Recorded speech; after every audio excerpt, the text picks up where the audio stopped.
So I'll give the people outside a few more minutes to come in and grab some coffee, and then we will begin.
This is amazing.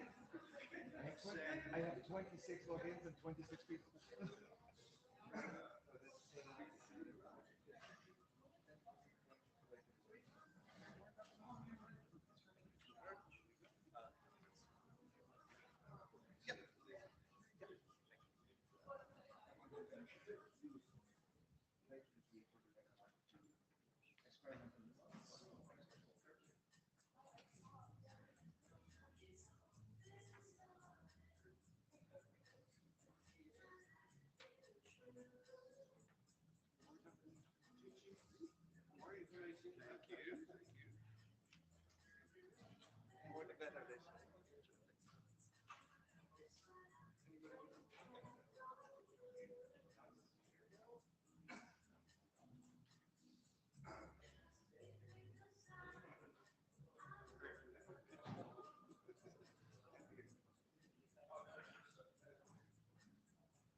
Okay, good morning. I had exactly enough login credentials for every person in the room, and then some more people walked in.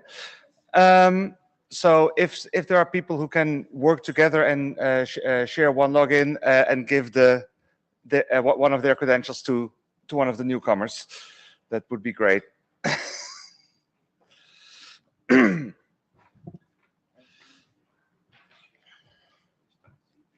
Not saving a swipe.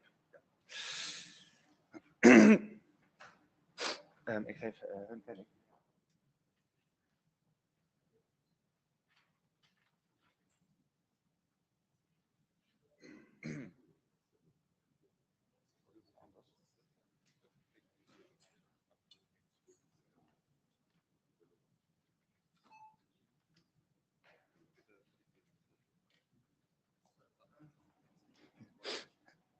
Anybody still need some login credentials for the lab? You just arrived, so. There's some over there. Now we have too many again. Like anyway, sorry for this for the small delay. So the idea is I gave all of you some handouts with some information so you can that you can look up later this week. The login credentials, we only have 2 hours now, so we don't have enough time to do the labs in this room. But the server is sponsored by the Global NOC Alliance and will remain available probably until the end of June or something. So you all can follow the tutorial, and then during the week or when you get back home, you can actually do some experimenting with Ansible and try stuff out. I'll be here the whole week. I am part of the NOMCOM for the RIPE chair as the liaison from the board. So I will probably, if you're looking for me during lunch breaks, I will probably be in the room of the RIPE NOMCOM. David here is a good friend of mine. He kindly offered to assist me here on his first RIPE meeting. So good introduction. A good start. So yeah, so let's begin. About me, I'm usually an independent IPv6 consultant. I do all kinds of stuff. I have a networking background. I have a software development background. I do Ansible. I do all kinds of things. 3D printing as a hobby. So I like to do things that combine multiple facets of of work. So somebody would say, oh, you can manage this firewall, I would probably run away screaming within a week. But things like Ansible, you need to do some system engineering, some network engineering, some software development. Like, it's a nice combination of different fields, which is what I love to do. So, David, do you want to introduce yourself? Yeah. Yeah. As you can see, I'm not that big, but I can manage. It's no problem. Yeah, I'm David Verome, very good friend of Sander. We worked together for a very, very long time, and I'm self-employed after leaving the company where we worked together. And this is my first RIPE meeting. I'm a RIPE member just now, very new, so really rookie, but yeah, very nice to meet you. Just come by, and I would love to talk with you.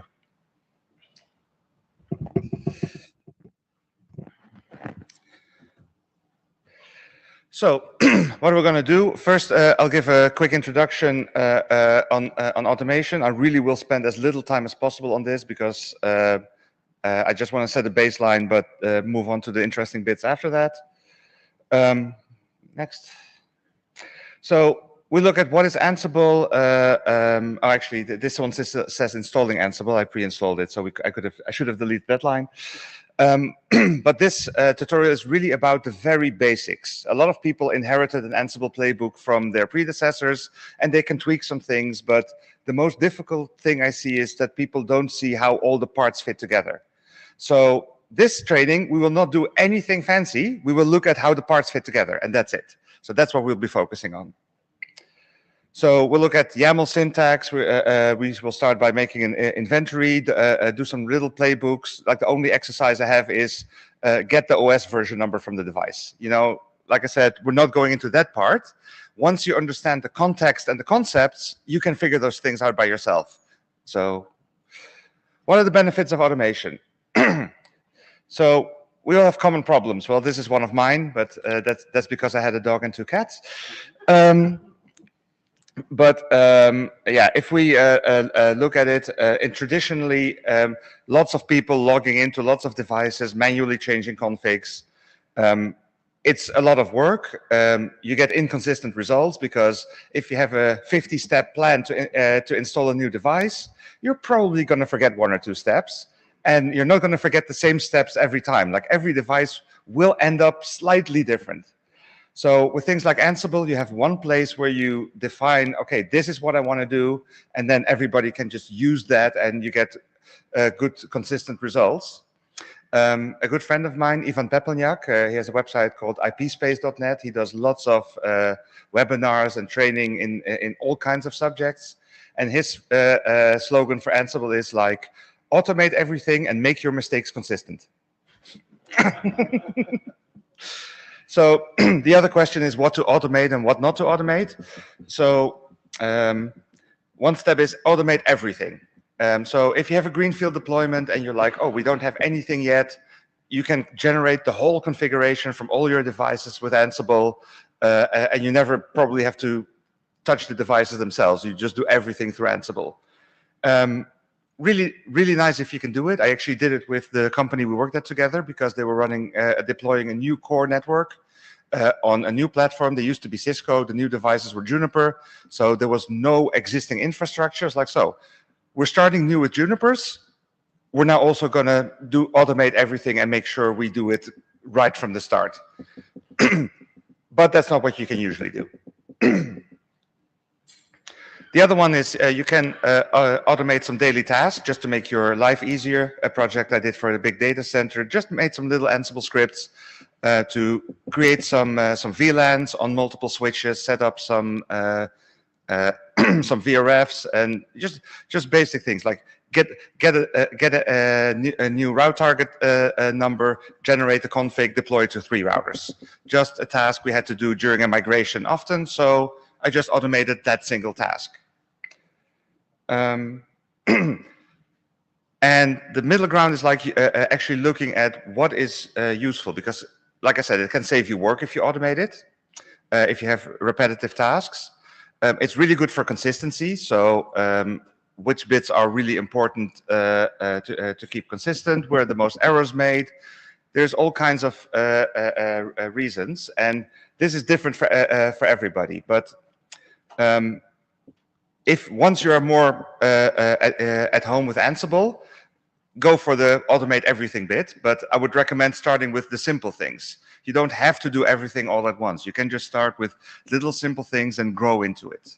So that's what we're going to do. So we have different automation tools, and there are different models. Some tools use push, so you run them on a central system and they push the config with SSH to other systems. Other platforms do it the other way around. You install an agent on the system and they pull the configuration and configure the box. Now, if you look at the list, you see that basically Ansible can do both. But the usual model for Ansible is the top one. Ansible, you run on a box and it uses SSH to push the configuration out. Then we have a difference in configuration style. Some systems define what is the end result and then make it magically happen. Other systems are more imperative. They do step 1, do step 2, do step 3. And Ansible is a bit of a mix between both. There are some steps that you won't have to do in order, but a lot of the Ansible commands are actually focused on, I want to make sure these packages are installed. And if they're not installed, Ansible will install them for you. So the basic idea is that you define the state, but Ansible also has some programming language constructs where you can get some data, use that data to generate the next step. So Ansible is a bit of a mix there as well. The reason I started using Ansible is basically the fourth one, network devices. Things like Puppet are really good for, especially in the old days, for installing Unix boxes. But it needs an agent on the system. So you can't run an agent on a Juniper or a Cisco. So you need something that can push the configuration. And Ansible has lots and lots of plugins that make this possible. So that's one of the reasons that Ansible works so well in network engineering. It's written in Python. If you can do a bit of Python, you can even write your own plugins. And it's basically the de facto standard now for a lot of companies. So, like I said, I'm going through this quickly. What is Ansible? So, consistency, configuration management, keeping stuff in a central place, and then make sure that all the devices are where they should be. Go on. Yeah. So, like I said, it's not a programming language. You say what you want, not how you want it, mostly, unless you have dependencies and you want to collect some data before generating the next bit. But I have gone down that route. I've actually gone and made impressive playbooks that gathered data from all over the place, constructed templates, configured devices, and then none of my colleagues had any idea what the hell I was doing. So resist that temptation. Keep it simple, because one of the good things about things like Ansible is you define it, everybody uses it, but you have to create something that can be used by the whole team and that can be shared. So if one person leaves, the next person who comes in does stuff the exact same way because they're using the same Ansible playbooks. So you can do lots of interesting things, but especially in the beginning, keep it as simple as possible. Don't try to automate everything into the tiniest detail. Resist the temptation to make something really cool and instead make something really simple and usable. So how does it work? In Ansible, you have several inputs. You have an inventory, with the devices and with data that belongs to that device. And then you have playbooks with tasks, and those tasks use the data to determine what to do. And you can put devices in groups and say, oh, for this group I want it this way, for that group I want it that way. Some things are specific, like if you have an IP address on a device, you define that per device. And then Ansible takes all of this data together, combines it, and then runs the playbook with the combined data. One of the handouts we gave you is a list of variable precedents. that lists all the places that Ansible gets data from and in which order they have priority. As you can see, it's a full A4 page, so yes, that's a bit complicated. But during this tutorial, we will just focus on the most common ones. Just define something that is valid for every device, for a group of devices, or for a single device. And stick with those three. Now, we actually have a lab. Unfortunately, like this material was based on a full-day training course where we could actually take the time and run the labs with everybody. But usually, especially in the beginning, people have trouble logging in, or it takes a lot of time to get started, and we only have 2 hours. So for this training, I decided to do a little bit differently. I gave everybody a little login card with a host name, username, and password. So after this training, you can log into to that server. It'll stay up until the end of June. You can log in and try the exercise yourself. I'll make sure the PDF of the training will actually be available online. And then during the week or when you get back home, you can do all the exercises. You can email us if you have any questions, and you can do it in your own time. And we will just demo everything one time here. So the lab topology is very simple. We have one router and one server, and we have the lab server with Ansible that can talk to them both. So this is a very minimal setup. Like I said, in here we will only cover the bits of just get the version number of the router and the version number of the server. But you could set up like IP addresses on them, make them talk to each other, all kinds of things. So this is something that we have something to talk to with Ansible. Just the router and the server, and that's it. Now, the tool we use is called NetLab. It's an awesome tool if you don't know it. You can basically define a simple file that says, oh, I want these devices and I want them connected together like this. Oh, and I want to use OSPF on these devices and BGP between these devices. And you just tell it in a simple config file, and then it will set up the whole lab pre-configured for you. So usually if you use GNS3 or tools like that, you drag all the devices, you create all the links, but then you get an empty config and you have to configure all the IP addresses and all the links. You have to set up OSPF before you can even start doing the lab work you really want to do. So NetLab actually automates that boring stuff so you can focus right on the actual task. So this is what we use for the lab. Like I said, you have your login cards. If you have any questions, just approach us. Now, the first thing, like I said, it's a very simple setup. We have a directory called exercises/Ansible.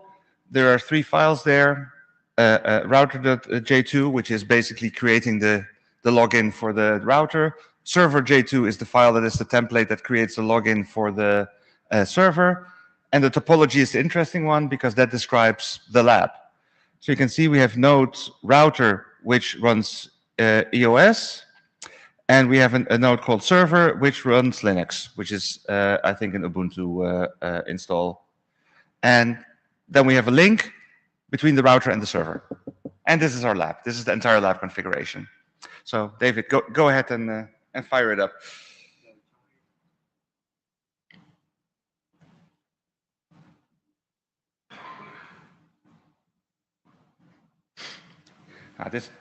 This will take some time. So it will start all the components and the router and the server and the VMs and the containers and everything. And of course, so if you want, you can do it on your own lab, but you can also just wait until later this week. Don't worry about it. So yeah, so from here, what will we do? Like I said, we start with nothing. We start with a completely empty directory, no files, absolutely zero. And that's where we're going to start using Ansible. So we will tell Ansible which device we want to manage, and then we will first do some what's called ad hoc commands. So nothing based on playbooks or task lists or anything, just execute a single task by hand. And the task we're going to do is print the software version number.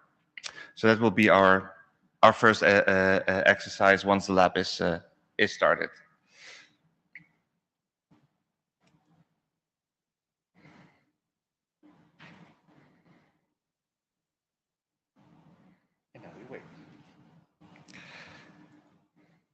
Yeah, maybe that's a good thing, because one of the things about Ansible, like, it's very versatile, it's very common these days. It's not fast.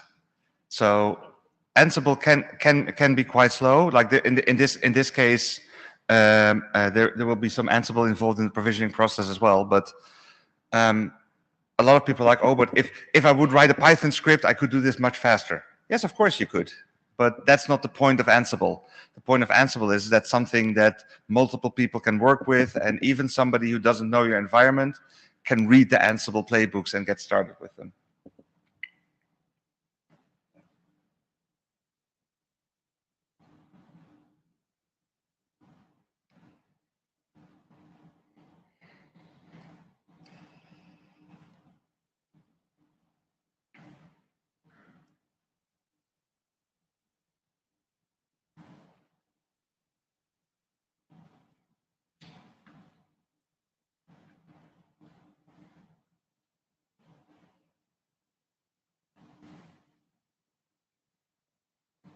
Come on.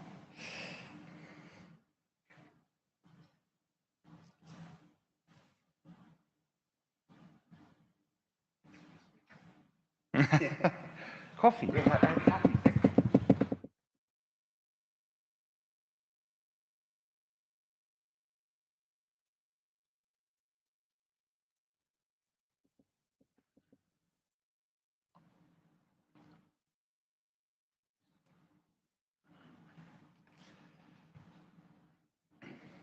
And that's it. So now our lab is working. Sorry. So both of the devices have a user called admin. The password is also admin. If you have the card with the student 1, then your host name start with lab 1. If you have the card that starts with student 23, you have host name lab 23, etc. So that's the setup of the lab. So let's start doing something. Actually, try logging in the servers. Just make sure they work. So because we're the teacher, our lab is 101. Router and server. Admin.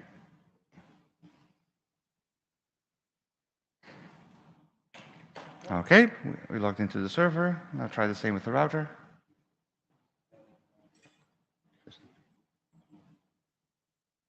Just exit. Yeah.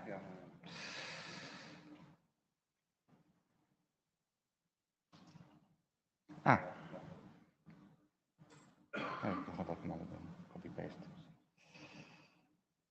And every time you start the lab, of course, it changes the host key.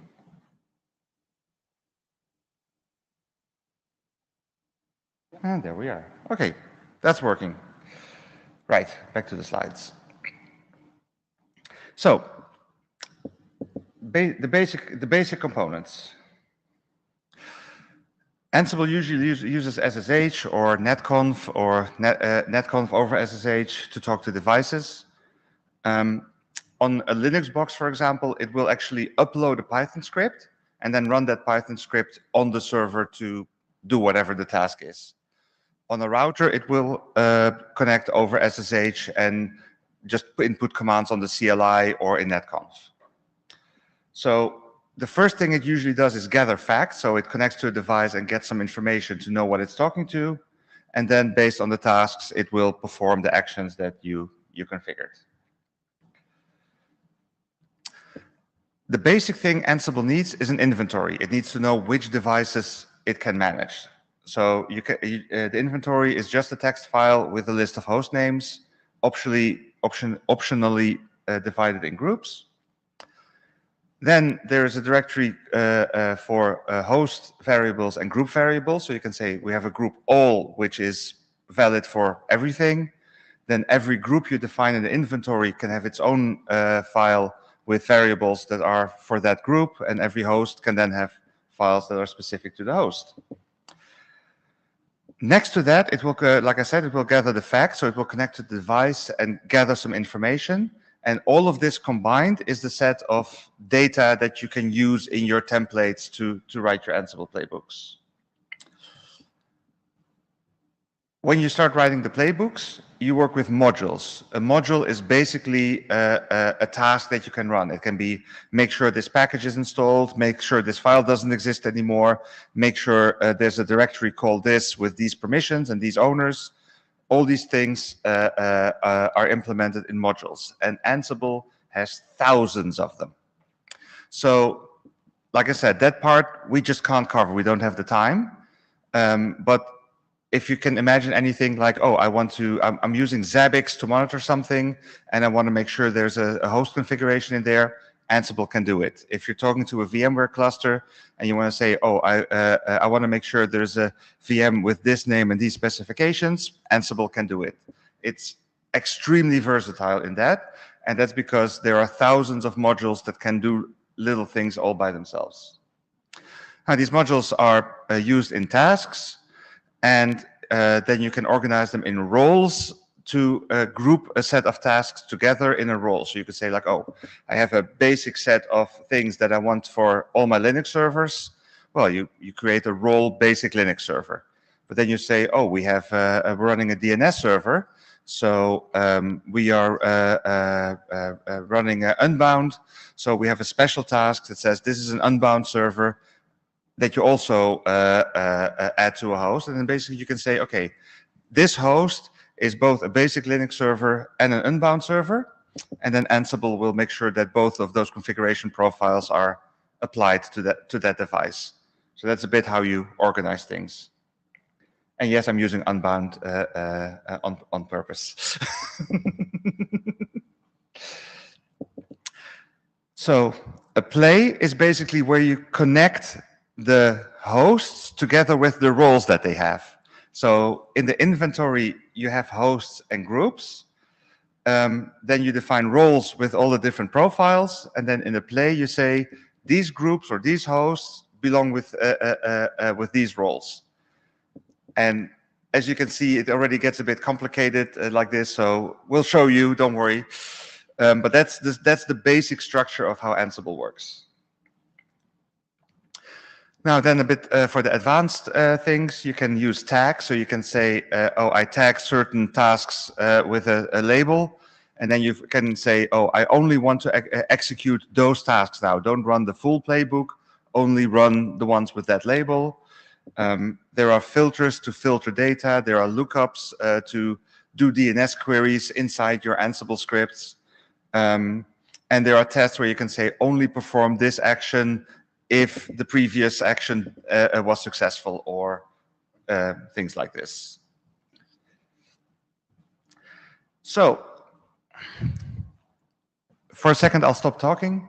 Anybody have any questions so far? Is there anything where you're like, you completely lost me, you're going too fast, or are we still good?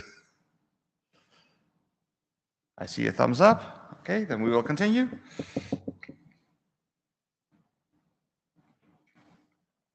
So we're going to start with the ad hoc command. So no playbooks, no roles, nothing, just performing a single task, a single module to do something. Just one single command. So first, well, we just did this. Make sure you can log in as admin on both devices. Save the fingerprint to known host, because Ansible will automate things. And if SSH starts asking, oh, do you trust this host? Then Ansible gets confused. So start with just doing a manual login once you have the lab up and running. Once that is working, we're good to go. Well, we already did that, so let's start. So like I said, we begin with an empty directory, and we make an inventory file called hosts that just has one line in it, and that's the lab, whatever your number is, dash server. So, David?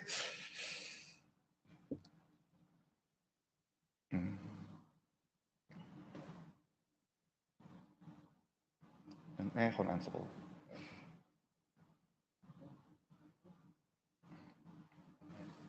CD.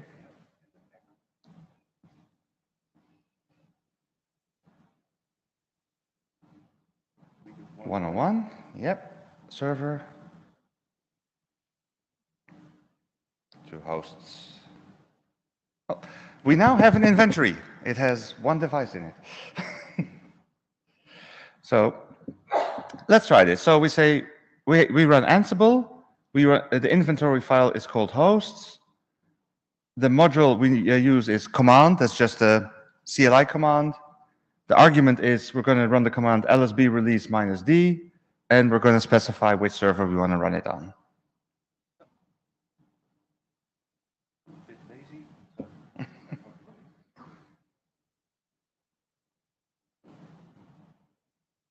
Oh.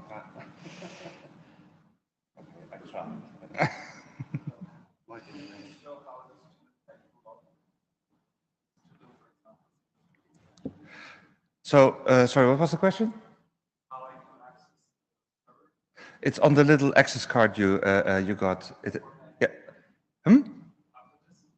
Yeah. So we don't have time to help everybody set it up during the training, but you can do it now, or you can do it later in the week, and ask me after the training, and I'm happy to help you. Okay. Permission denied. Well, yeah, we didn't actually tell it how to log into this server, so we need to give it a bit more information. Next slide. So now we're going to extend the command and say ---- user is admin, and we're going to say ask for the password. So we're going to add those two command line options.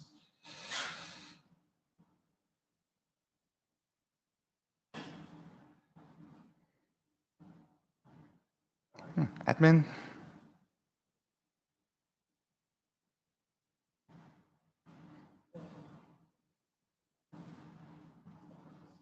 Need to dial in.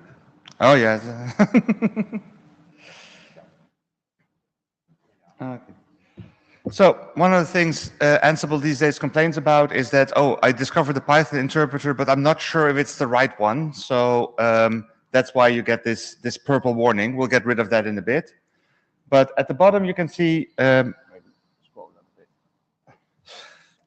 we have the server, and the description we got is Ubuntu 24.04.2 LTS. So yay, we executed an Ansible command. We printed some information. So this works. But go on. Now we're going to do a different command. We're going to do the ID command. So let's see how we are logged in.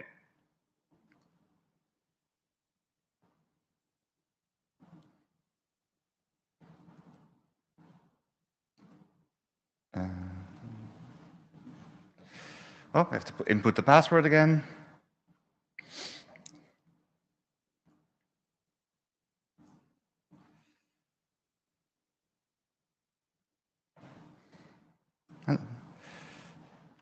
And as you can see, we're user ID, group ID, etc.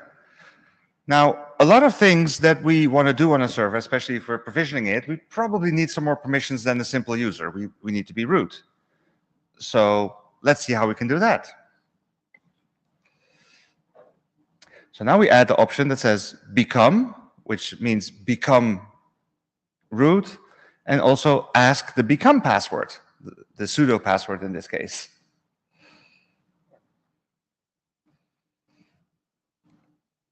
Ask become pass. Yeah. So we give the SSH password, which is admin. We give the pseudo password, which is admin.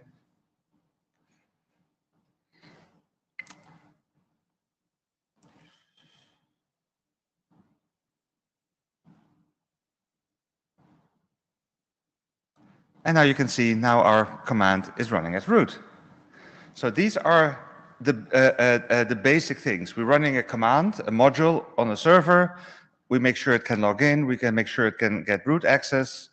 But if you have to type commands like this all the time, Ansible is not really going to save you a lot of effort, right? So let's try to make our life a bit simpler. Yeah, okay, go ahead. So Ansible looks in /etc/Ansible by default, but usually you want to run it in a local directory. So we are going to make a config file, and we're going to put two things in it. We're going to say the defaults, the inventory is /hosts, and the Python interpreter we put in silent mode, so it stops giving that annoying purple message all the time.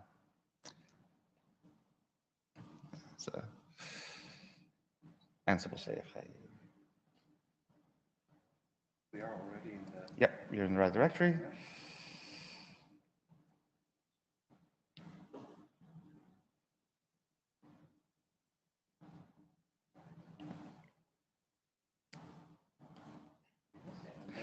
Okay. So now let's make it a little bit more interesting. So we edit the inventory and add some groups and make sure that both the server and the router are in here. So copy paste that into hosts.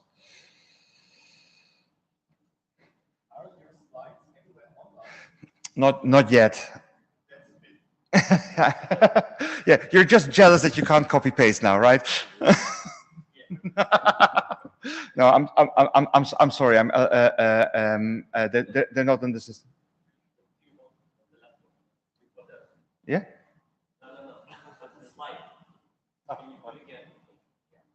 Ah.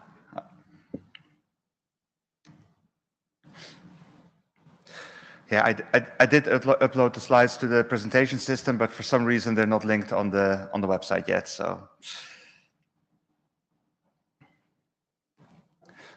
I mean, I could pass around a USB stick and create a massive security incident.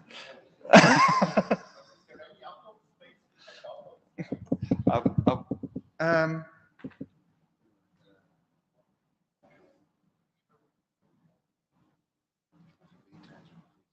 yeah. Of course. Brilliant. We have very sensible people.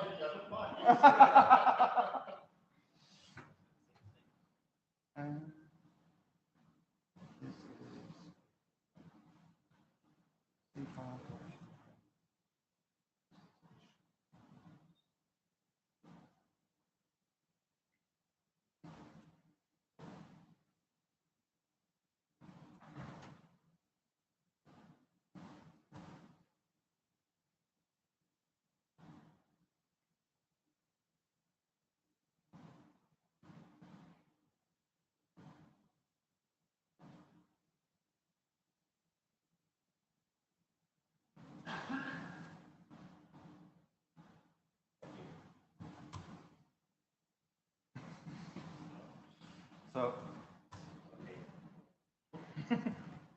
it's in the root directory of the server now.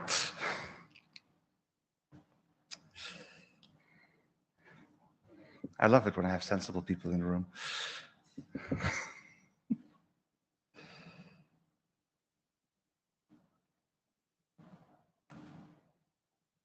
Okay.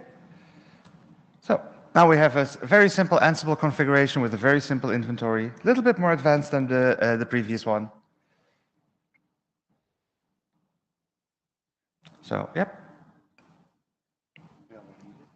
This is what we have. Yep, that's what we have. So, based on this inventory, we now have three groups. We define two of them, the servers and the routers, and there's always a group called all, which has an obvious meaning. So now, if we do the command again, this time we don't have to specify the host file because that's now part of our configuration. So we can actually start making the command a bit shorter again.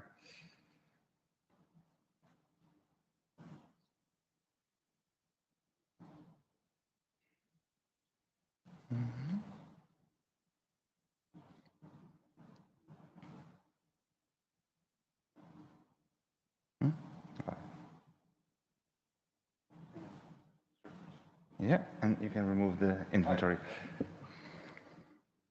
Well, they can't see it because it's behind us, but. Just press enter a couple of times so it scrolls.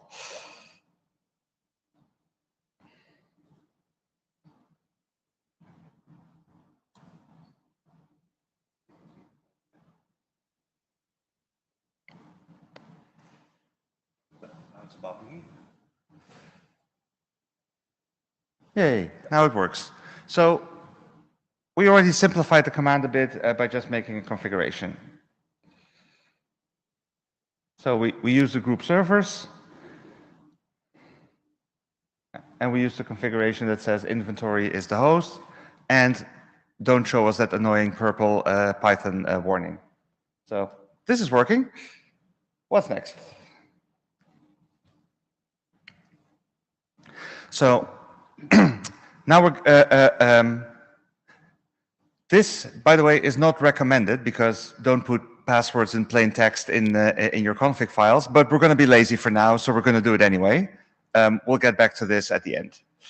So Ansible uses a directory called group vars for variables belonging to a group. Well, in this case, we use the group all because we want to configure this for all devices. And then we're going to put in Ansible users admin, Ansible SSH password is admin, and the Ansible become password is admin. So let's make our life a bit easier. Put this in a config file so we don't have to type it all the time. Group vars.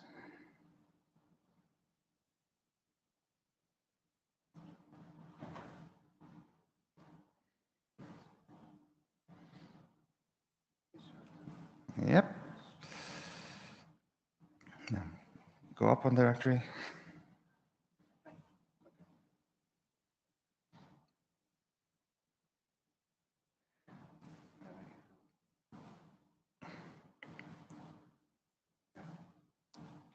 Yep. We don't need that bit anymore.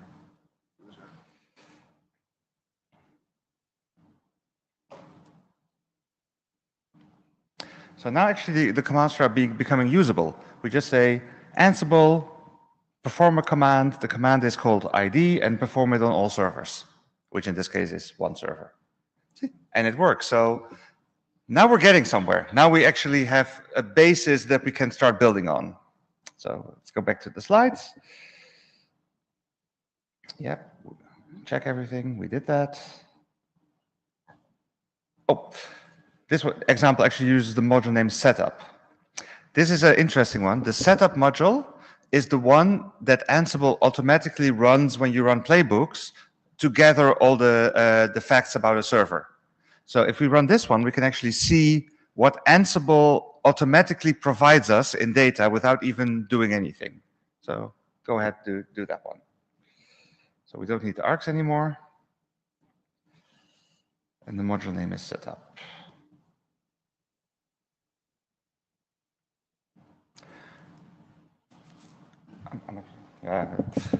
It's going to scroll a bit. It's a lot of data.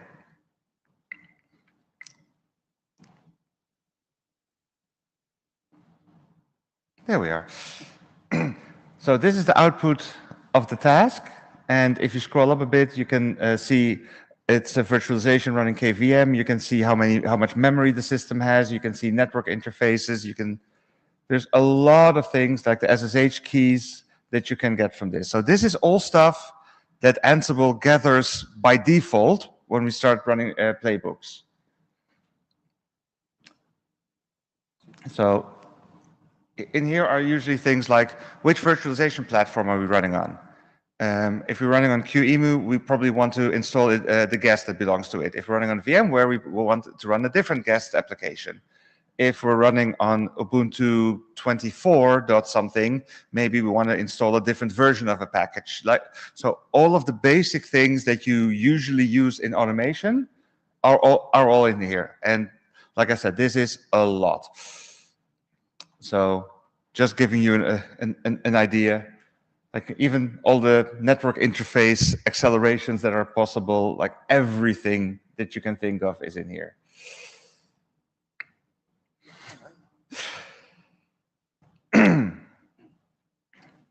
So now let's be a bit more lazy.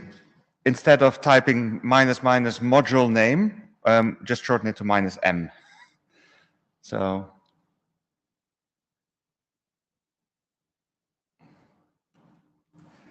Yeah, and that's exactly the same. So we started from nothing. We did everything on the command line, creating a big command line. Then we started putting stuff into the standard Ansible files, and now we're simplifying it again to make it more usable. So this is the very beginning of an Ansible setup.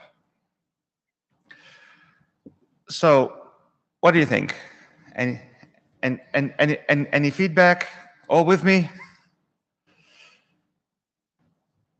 Okay, let's go. Okay, now we get to the automation stuff. Instead of just running commands, we're actually going to write a playbook that does things. So a play is a set of hosts connected to certain tasks, and the playbook is a collection of those. So in the playbook, you can say, oh, take all the hosts in the router group and do this, then take all the hosts in the server group and do that. That together is one playbook. So before we can actually start talking to a router, we have to make some configuration changes, because Ansible by default is made for Unix-like systems. So it connects over SSH. It uses sudo to become root. It uploads Python scripts to perform actions. We can't do that on a router. So first we have to say for everything in the group routers, we're actually going to use a different way of talking to the device. So instead of using standard SSH, we're doing the network CLI. Instead of using sudo to become root, we use the enable command. And the operating system in this case is EOS. So now Ansible, if we put this in, it will know that for everything in the group routers, it will use these settings to talk to it.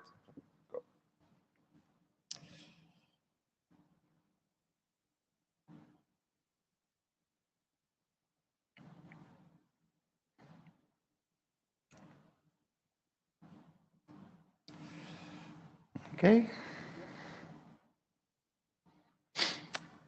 And now we will start creating our first playbook. So we're going to call it versions.yaml.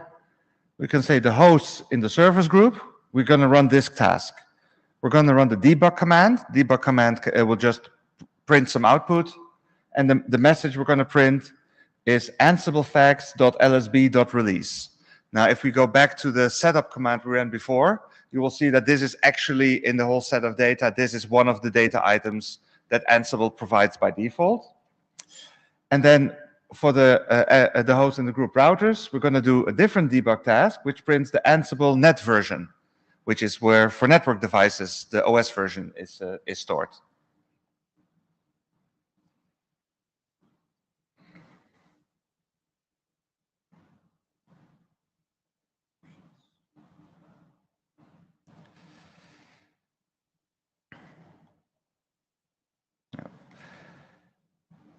No, needs indentation. More. Yeah. Nee, debug is. No, so a task has to be indented, and debug doesn't need a. Oh, no, that's fine.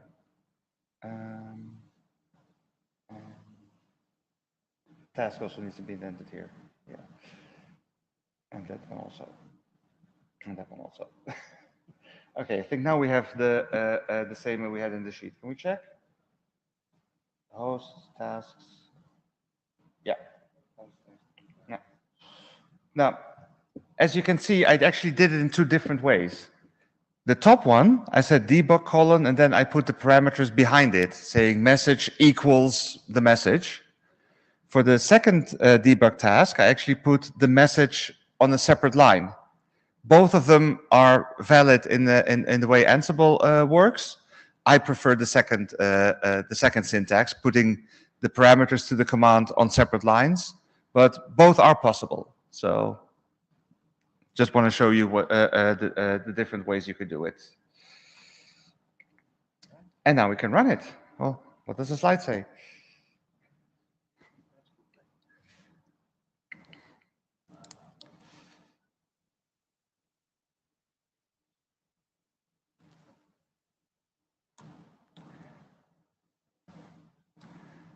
And now you can see the output already starts changing. This is how Ansible shows what it's doing in a playbook. So you can see it says we're running a play on servers, and the first task is gathering facts. That's where it collects all the data.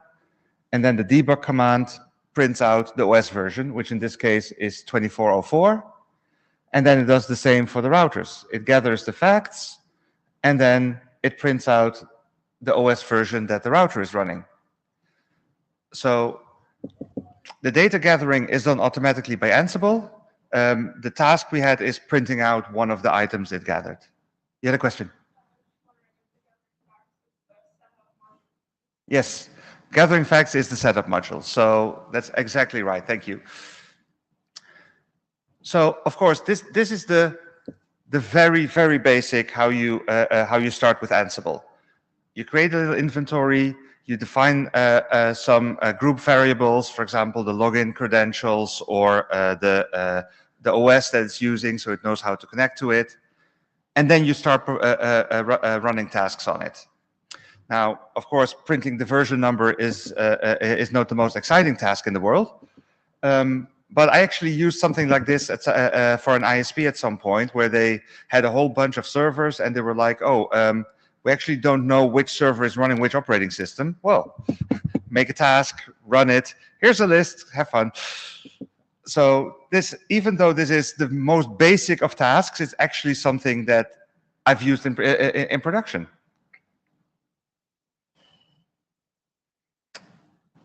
So, well, we just had one question. Any more? Everybody still happy? Okay, now we're now we're going to do roles. Like I said, I won't go into we could have expanded the list of tasks in this example a lot, but let's focus on the structure instead of the specific task we want to do. So let's start using roles. So basic roles for basic settings. I have roles for just updating the software on the system. I have roles for my own service. I use LDAP for user authentication. So I have a role that configures a box to properly use that. There are many, many roles you can think of. The specific software, specific functions, maybe specific departments that you say, oh, everything in this department needs certain settings. Everything you can group together, you can put in a role. So in this case, we will just convert the current playbook into one with roles. So no fancy things, just printing versions. Now, how is a role organized? Because now we're getting into more complex directory structures. This is also why I gave you a cheat sheet that has it on it. So we have a directory called roles. That's the default place where you put roles. Then inside we make a directory for the role name with the role name. And then we have different directories, and there's more than I show here, but these are the basics. We have defaults. So you can say, I have these variables, these settings, and these are the default values. You can then overrule them in the group or in the host specific settings, but this will be the one that it falls back to. So that's useful if you have the same setting on most systems, with maybe one or two exceptions. The next one, files. That is literally what it is. You can put files there that you want to deploy to your system. So I sometimes put some binaries in there, some scripts, and I just tell it like, okay, copy that file to this location, copy that file to that location, and you can just provision a system with some basic files. Then I'll skip the handlers for now.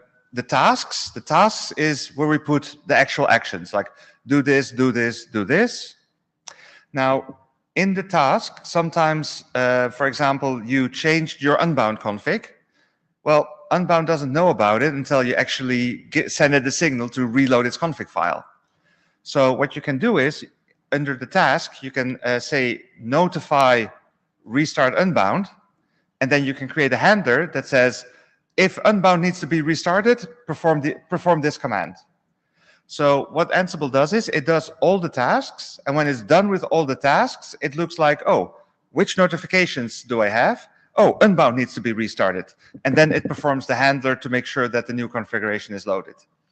So that means that if you didn't change the configuration, it also won't restart Unbound. It only restarts Unbound if the configuration file is changed.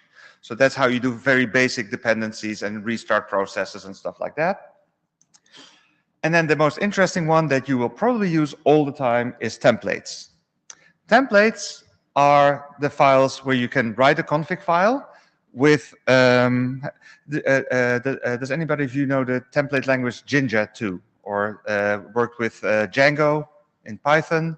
They all have the same structure. So that kind of template, you can say, okay, loop over this variable or just insert this, this text here. And you can construct your configuration file because obviously configuration files are usually different from system to system. So you create the file and you just put in some placeholders where Ansible can fill in the data. So this is the basic set of things you will use. Run some tasks, create a directory, then render a template and put it in a specific place on the server. If the template is changed, then restart the process. Those are very basic steps that you usually will perform. So in this case, we're just going to do a simple task. So we're going to make a role server version, and the task will be basically the same as we had in the previous runbook. And we will make a role router version, which has the router task.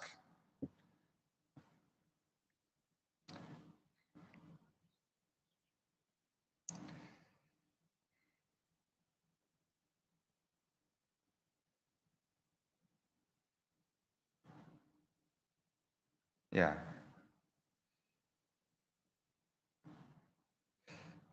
In that directory, we created a directory called tasks.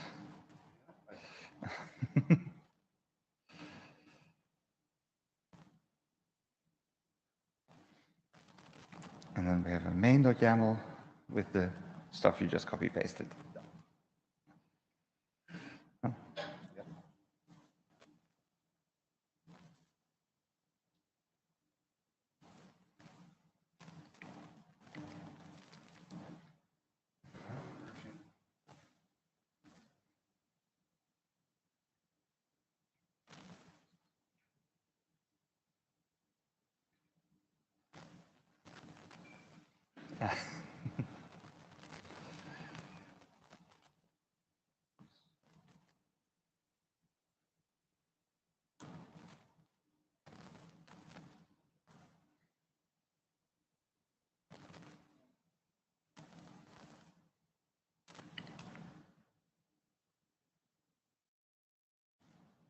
Okay. Up 3. Another one. Okay. And then the next one. So in the previous one, we had the versions.yaml, which said hosts and then tasks and listed all the tasks to perform. Now we put the tasks in a role. So just make a versions2.yaml and just put this in.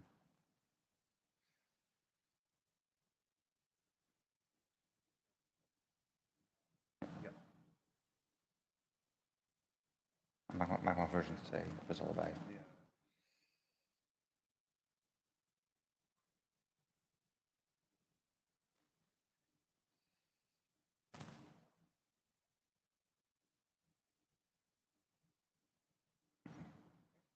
Okay. Let's run that one.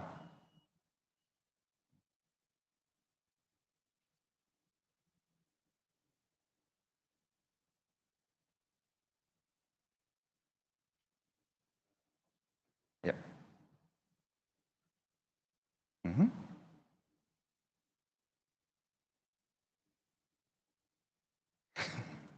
We have some latency.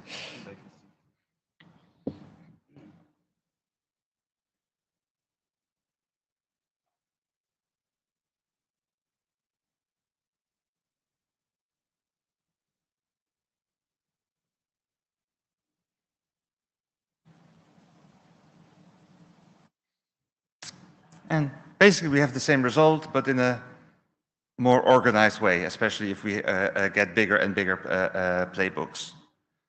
So this is basically the core structure of Ansible.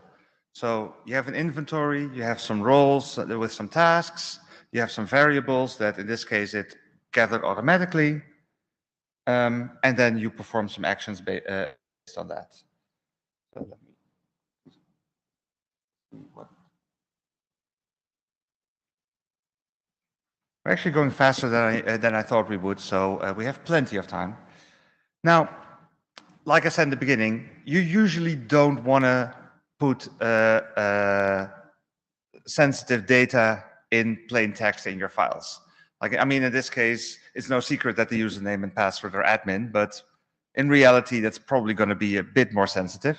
So let's see how we can fix that. Yep, okay. So the simplest way we can do it is by just encrypting the entire file. Ansible actually has something built in that can do this. It's called Vault. You can use that also for fixed files in the files directory. But let's encrypt the file that contains all of our passwords.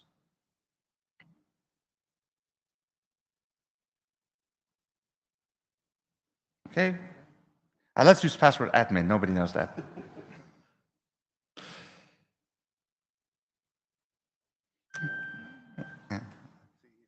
That's my insulin pump.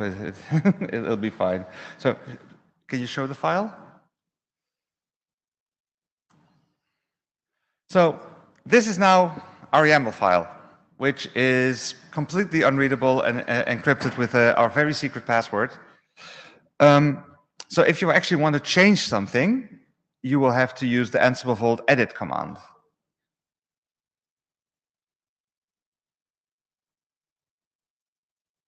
You have to put in the password, and now we just have access to the file again. So this is one way to make sure that your data stays encrypted. The downside is that if anything changes, you basically, and especially if you use Git like to manage your history of your files, you have no idea what changed anymore. You can't see what changed, you can just see something in the file changed. So while this is safe, it might not be the best for version control or knowing what you're doing. So let's decrypt it again. It's on the slide.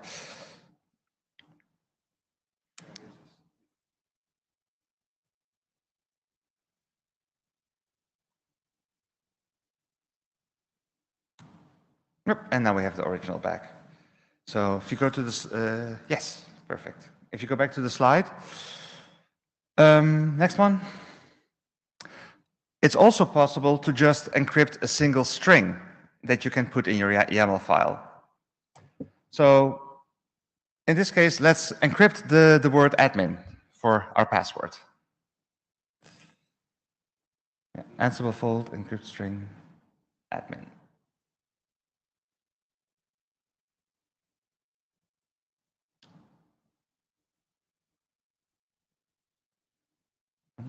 Yeah.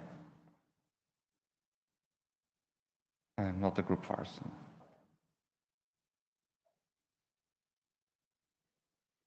Yeah.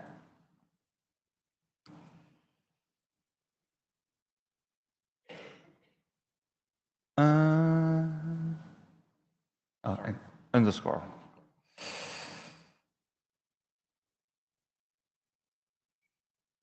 We have to put in the password.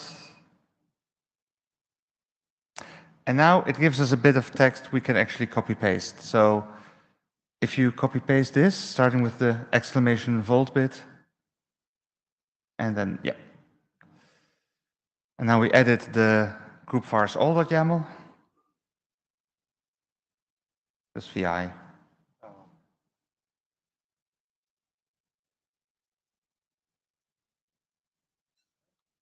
So now you can replace the word admin at one of the passwords with the stuff you just copy pasted. Yeah. Yep.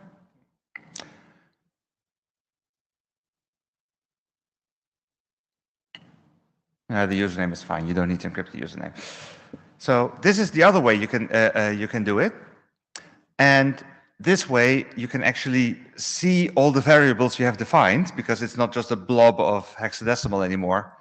And in version control, you can actually see if there's a change, which variable changed. So it's still secure. It's still unreadable if you don't know the password. But this is the way I usually do it, because it's more manageable in version control. So let's run the command again. So Ansible playbook, version 2 or 1, doesn't matter.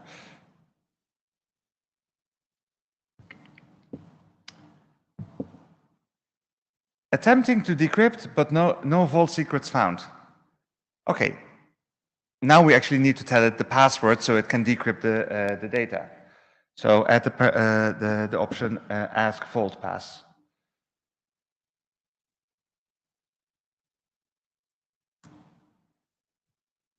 Now we give it the password. And now it has all the data again so that it can run the playbook.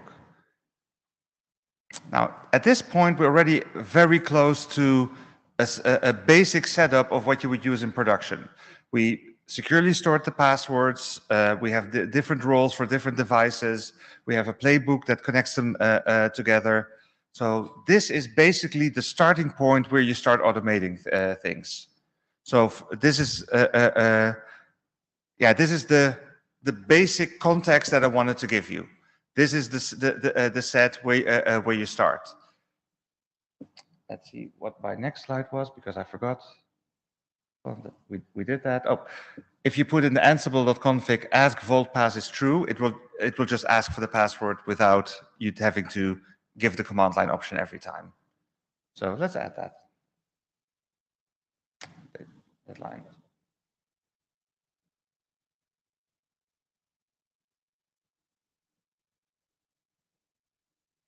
Yep. Testing.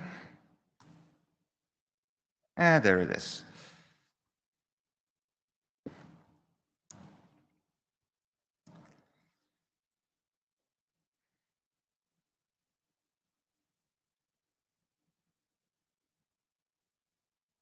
Like I said, Ansible is not the fastest.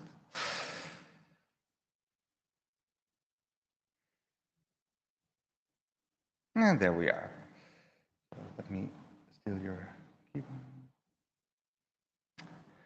So now I put in some ideas on the things Ansible can do. So the different modules with the different tasks we can perform. So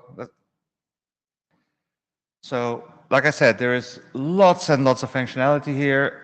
There is stuff for Linux, BSD, Windows, network devices, VMware, Kubernetes, AWS.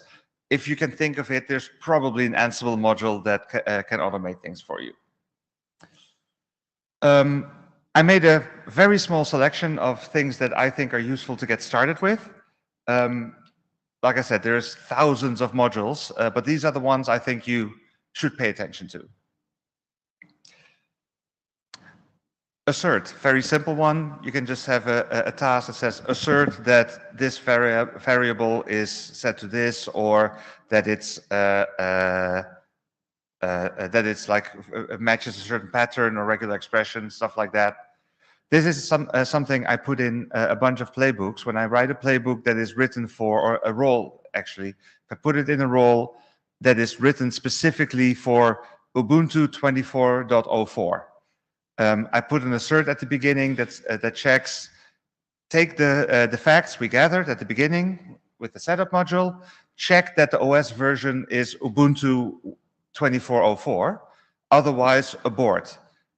Just making sure that nobody accidentally runs my fine-tuned Ansible role that was written for one OS on the wrong OS, because you might mess up the system.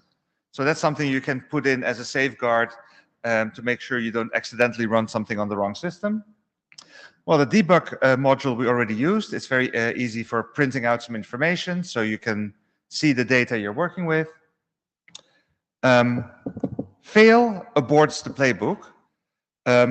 you can basically use it in kind of the same way as assert. You can say, under these conditions, please fail. Then when we get to bigger roles, having one main.yaml file with all the tasks in it can become really cumbersome. So it's actually possible as a task to import a complete playbook or import a different role or import a separate file with tasks. Especially the last one I use a lot. So I have a main.yaml that says import software.yaml to install all the software, import apache.yaml to do the Apache configuration, import whatever. So I actually split out my tasks in multiple files to make them a bit more organized. You also have those in an include version. If we have programmers here, the import one is done at the beginning. So basically when it's reading the file, it directly imports it. The include one is included at runtime. So you can actually include a file based on certain data. So you can say, oh, look at the OS name and then include osname.yaml as my tasks. And then you can have a separate Debian.yaml, Ubuntu.yaml, Red Hat.yaml to do that. Import does it before it even looks at the data. It just constructs the list of tasks. Include, you can actually dynamically include other bits. At that point, you're getting really advanced, so don't worry about it yet. Pause is a very simple one. It just waits for the user to for confirmation to continue. So if you have a task where you would like to do some manual checks halfway through, you can just pause the playbook and it will only continue when you tell it to. Set fact, like I said, it gathers facts at the beginning. So Ansible collects all kinds of data with the setup module about a system. With set fact, you can actually put extra data in there to use later on. And wait for is actually a simple loop that that waits for a certain condition. So, for example, you update your DNS zone, you tell the DNS server to reload, and then you say wait for, and you just do a query to one of your secondary name servers, and you tell it wait for the secondary name server to catch up. So that way you can, like I said, Ansible is mostly based on this is the final state I want, but this you can use to actually do things step by step and make things dependent on each other. Well, some generic commands. Command, that's the one we used on Linux. It just executes a CLI command. Expect, how many people actually used to write dial-up scripts and stuff like that. So expect is a command where you say, okay, output this text, then wait for this prompt. Then if you see this, then output that text, and you can actually write a little interactive script like that. The command one performs a command. You can actually also use the shell one, which does it through the shell, so you can use all the shell variables and expansions and stuff like that. So these are very basic commands, so just do something. Usually try not to use those, because these ones are the ones that just do something like you would type them. Usually there's a better module to do what you want. So these are the fallbacks you can use. If there's no specific module to do the task you want, well, you can script your own. But this should be the exception. Now, if you are working with configuration files, there's lots of different things you want.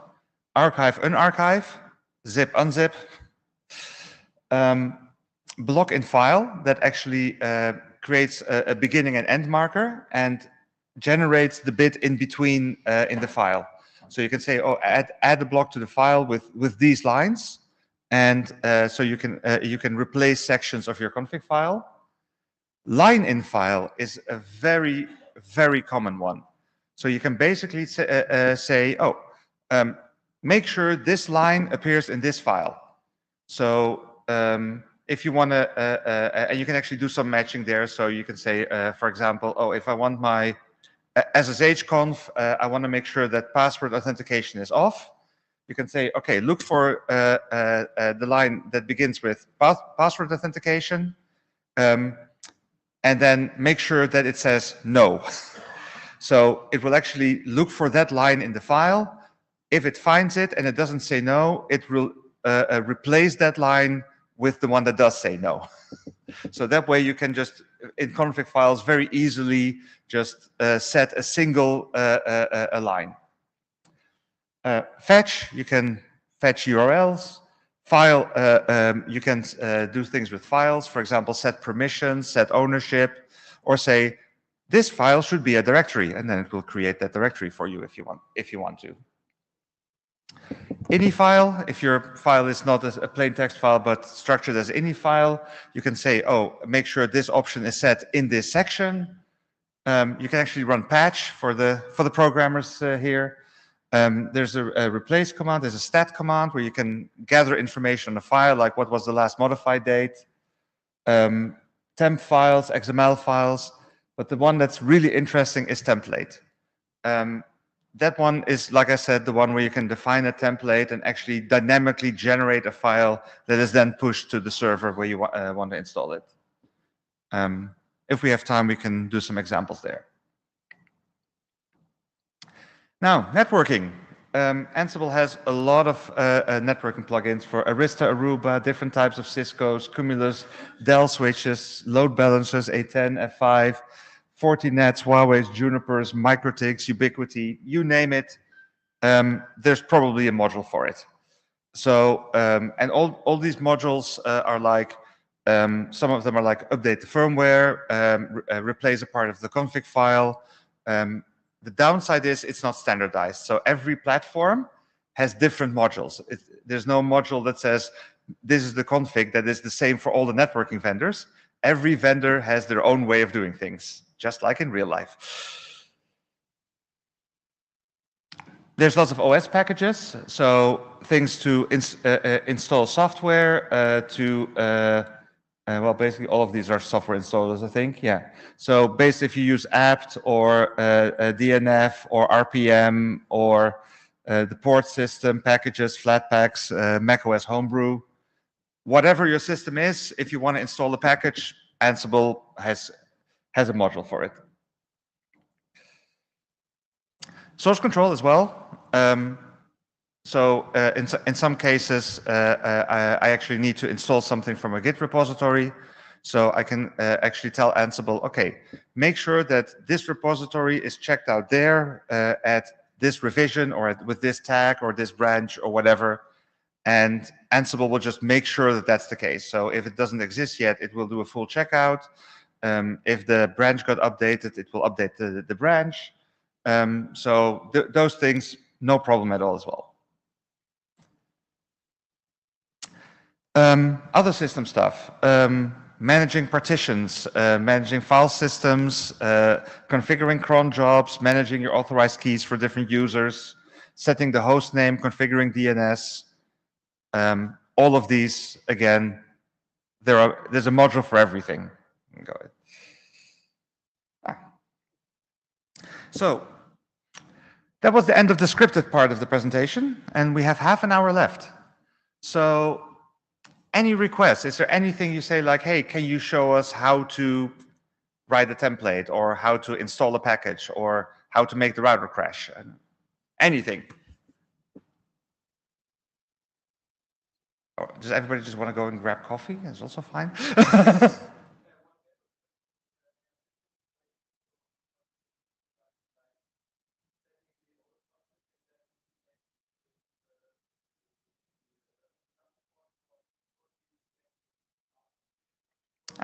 So yes, so the question is, how do you manage configs? Like, do you just generate a whole new config, or do you just change parts of the config?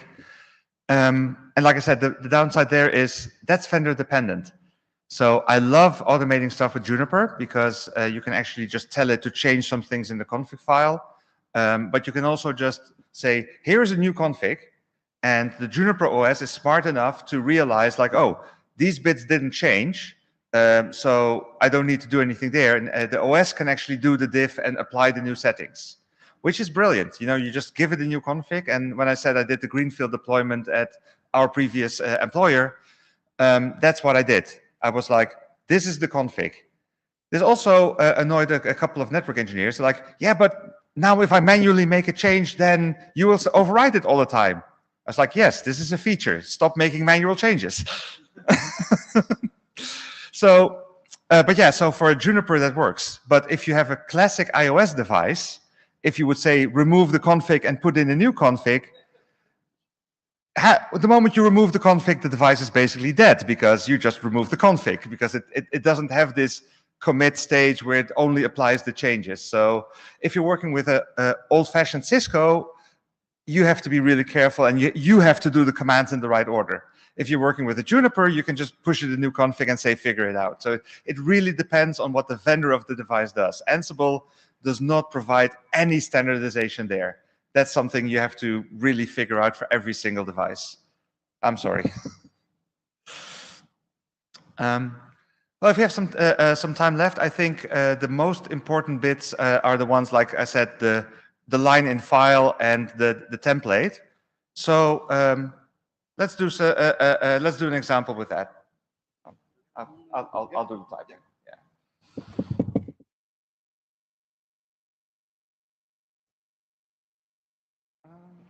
The laptop here, otherwise you can't hear me.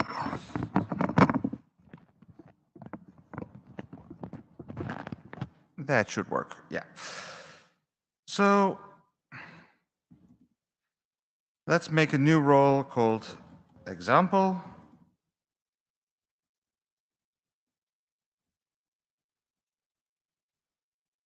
Oh.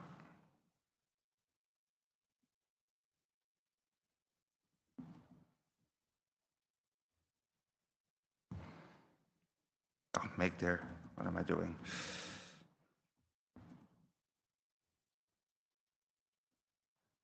So let's say we want to just create a simple file in our home directory. So I make a task. I can actually give it a name. That's also a nice one. My first task. We're doing a template. Our source is first.j2. J2, like it's Ginger 2 is the template language. I think it's dest.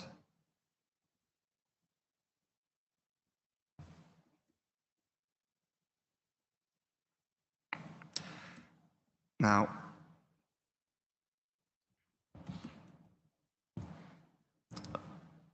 Ansible is not always the most consistent, so I'll look at the manual and just look at some of the examples. We have a source, we have a destination. Oh, we can set some ownership if we want. Ansible also, you can, like this is the, I'll make it a bit bigger. Why can't I make it bigger? Oh, here we are. So you can say template, or you can say ansible.builtin.template. It's the same thing. So we have a source, we have a destination.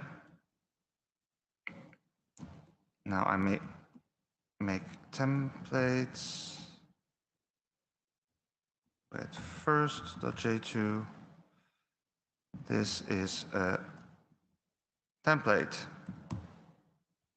Nothing interesting in there, just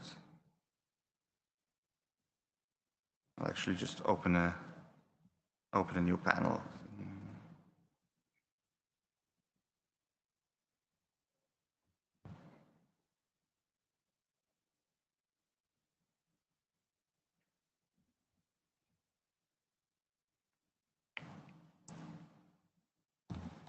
I'll just steal versions 2 and make it example. I'm not doing anything with this. Oh, actually, I can just add it to this one. So we have a playbook. On the servers, we're going to show the version and run the example.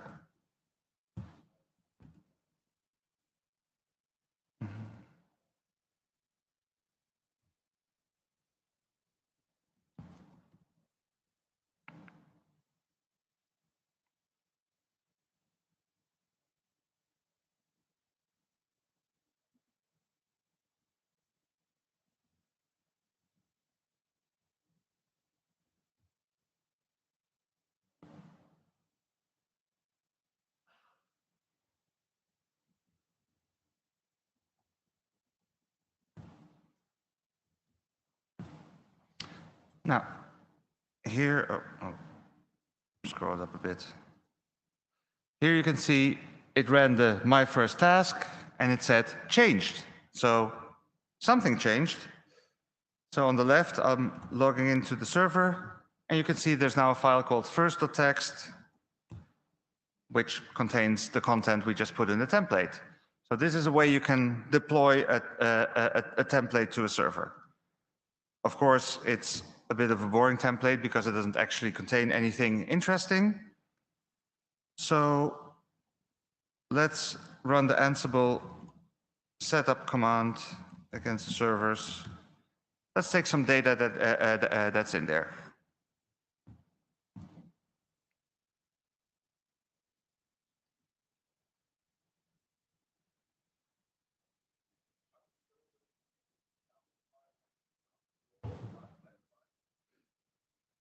Sure.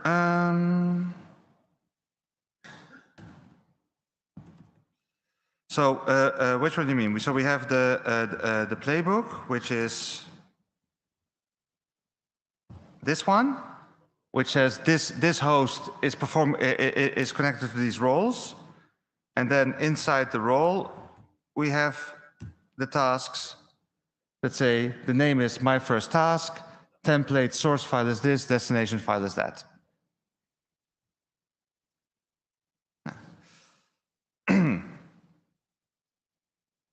Yeah, let's take this one, Ansible user dir. It's just a random variable. We can put it in here. The home there is. So that's the way you put it. So you put the curly brackets, you put the variable name in between, and then you close it again. So now if we run the example playbook again,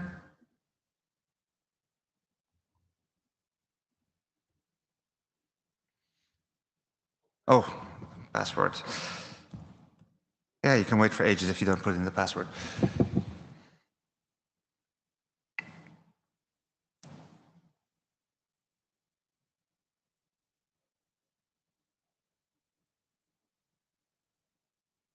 And now it's deploying the template, and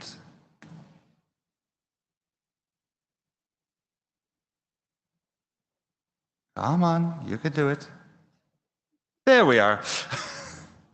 Oh, the home fur instead of there. Well, you get the idea.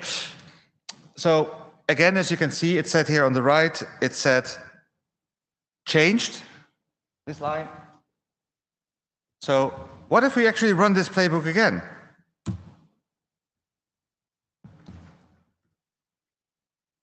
Because now we're generating a template, but the new content is exactly the same as the old content. So what will it tell us?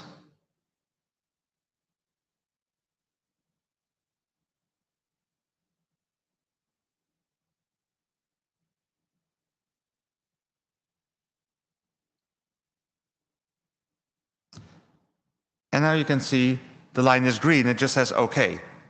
So it confirms the new the system was already in the state we wanted it. The config file was exactly the way we wanted it. So Ansible also shows us nothing has changed. Okay, let's make it a bit more interesting. Like I said, you can also define variables for a single host. So we have the host variables and we have the lab 101-server. So Let's define, oh, sorry, yes.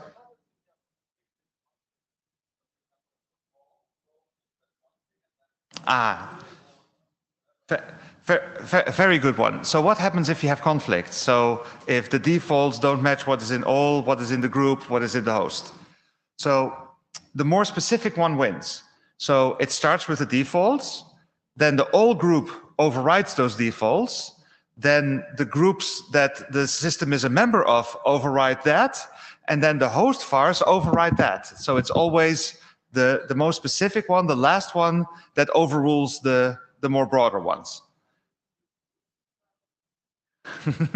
If two groups have a conflicting value, then I think it does the groups in alphabetical order, but I'm not sure.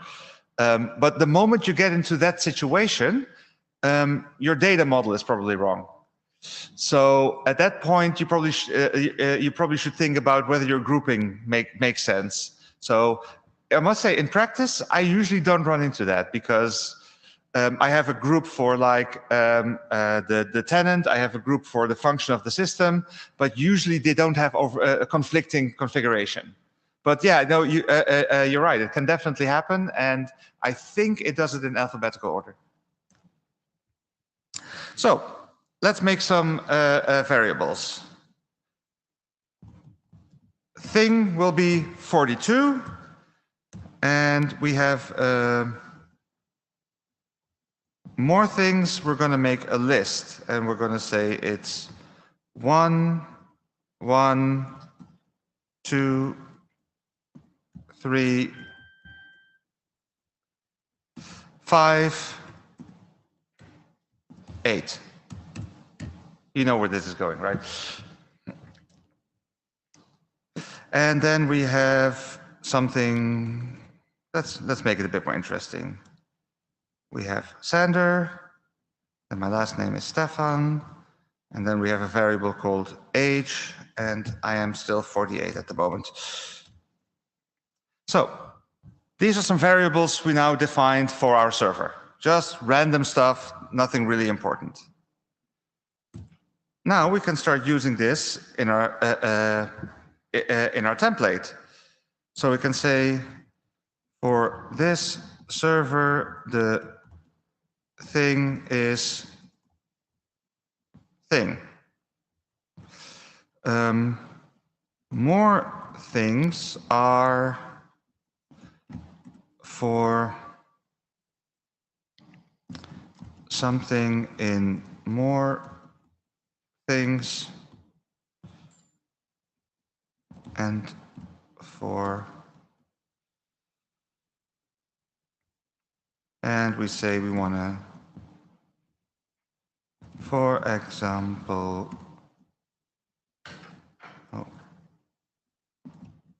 something. And Sander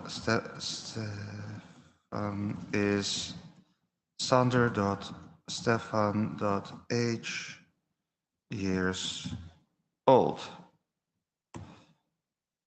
And let's fix this typo. Now we have a new template. So we use some stuff that Ansible gathered from the facts, and then we used first a simple variable thing. Then we used a list, more things, and then we used what's called a mapping or dictionary, where you have like sub-variables. So the main variable is Sander, the sub-variable Stefan, the sub-variable age, and then you have my age. So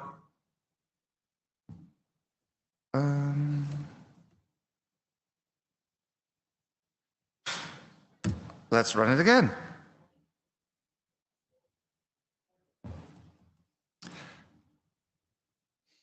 If I make stupid typos, you're allowed to laugh, it's fine.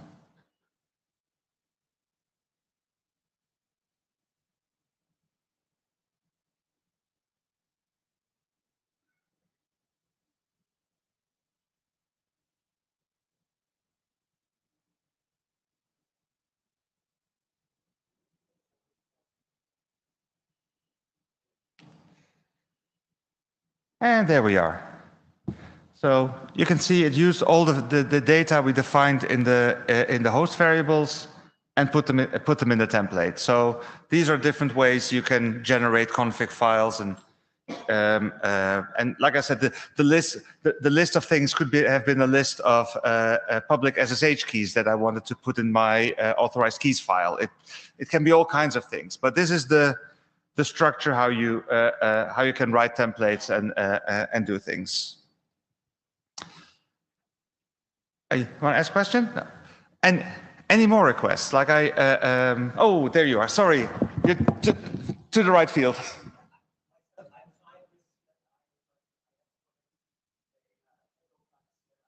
Mm-hmm.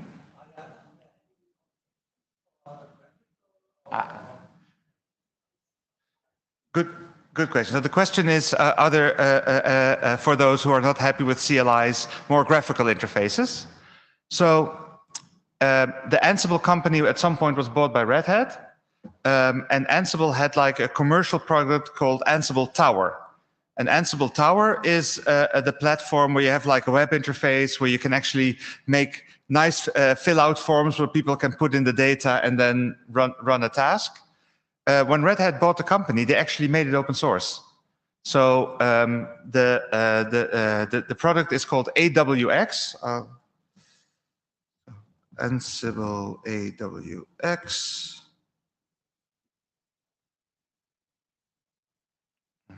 Is there any screenshots? Not really.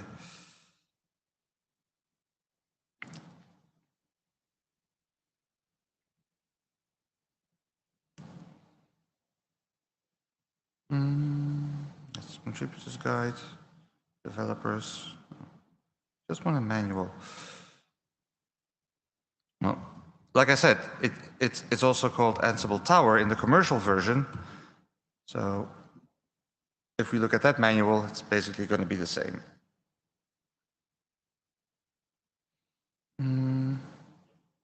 Just see what this does. No, not really. Quick installation, quick setup probably. I just want a couple of screenshots so I can show you a bit what it looks like.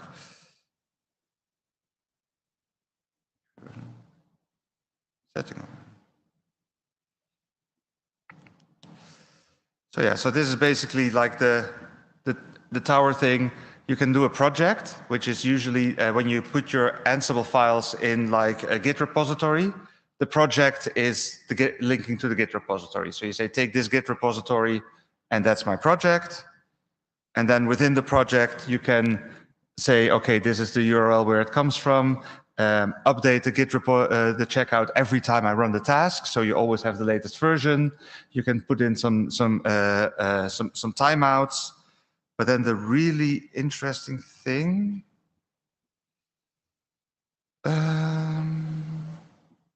job templates. It doesn't really show, which is a bit. So this is basically if you, where you take from the project, you take a playbook and you make it available through the web interface. The bit that is the most useful is the one that says add survey at the top, because that says every time somebody runs this, ask the following questions. And the answers to those questions are then provided as variables to your Ansible playbook.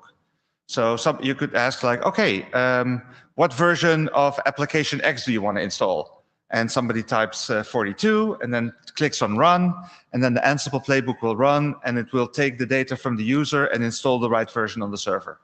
So that way you can make the link between users who are not comfortable doing stuff on the CLI. You just ask them a handful of questions to determine what they want, and then you let Ansible run the tasks. So this is, and like if you like giving Red Hat money, you can buy the commercial Tower license. If you're fine with running stuff yourself, you can use AWX. It's basically the same product, but the one is open source unsupported, and the other one is commercial and supported with associated costs. I use this as for example, for a web development company. where they had production websites, but sometimes they wanted to have a staging environment where they could play with new things before they put it in production. I made an Ansible playbook where they basically, I said, okay, choose the customer you want to clone. They could choose the customer, and then Ansible would run. It would copy the database. It would copy the application. It would change the configuration that it would use the staging database now, and then report back to the user. Right, here's your URL. Go and have fun. So that way you can use Ansible to automate tasks like setting up a staging environment based on a production environment. And for the users, it was just one web interface, type in the name of the customer or the website, and that was it. So that's how you can make it really useful for less technical people. More questions? I don't see any. Well, we're 15 minutes early. Oh, yeah, there you are. Actually, very nice T-shirt you're wearing. Can you turn the microphone on, please? Hello, audio people.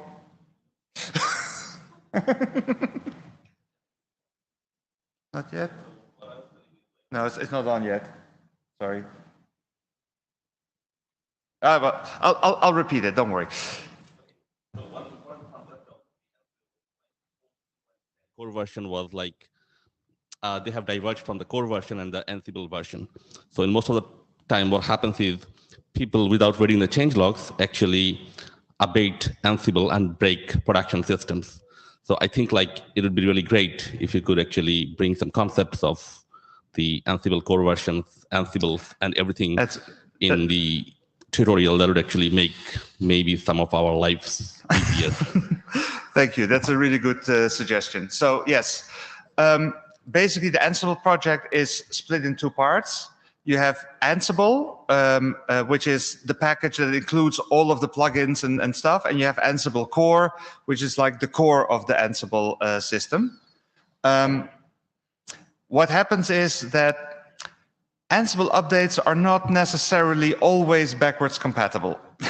So sometimes if you upgrade your Ansible installation and you update the Ansible core and you update the Ansible plugins, suddenly things might start behaving slightly different than what you're used to. So yeah, this is definitely one of the downsides. I should mention that when you upgrade Ansible, you have to test all your playbooks again because they might have made backwards incompatible changes.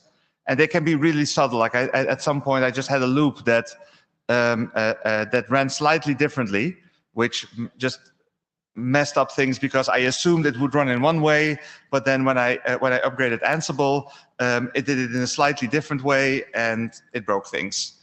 So yeah, when you do upgrades for Ansible, do thorough testing. Don't just think like, oh, we can just upgrade to the latest version every week and it'll be fine. That will cause you pain. But thank you for mentioning that. That was a good one. Well, we have 10 minutes left. I see another question. Yes.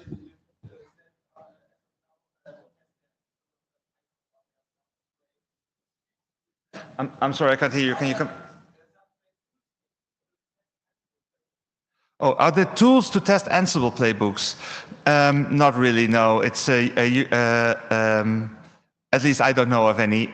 Usually, I just test it on an upgraded Ansible and then run it against an existing machine. I see somebody with feedback. Yeah, there is a testing framework called Molecule, which is really intended for testing the development around Ansible roles. But yeah, you can essentially build unit tests for Ansible roles and verify that the outputs you get are what you expect. And so if you're building, when you build bigger scale Ansible things as part of CI/CD pipelines and stuff, having that built in is fantastic. It's a really good development tool as well. I love it. Students are more knowledgeable than the teacher. Great. But thank you. Now I learned something. But yeah, so but yeah, I see most companies, once they have a working Ansible version, they only upgrade it if they really need to. Because if it works, then don't break it. Any more questions, or are we going for coffee? Going once, going twice. Time for coffee then. So I hope you like this. I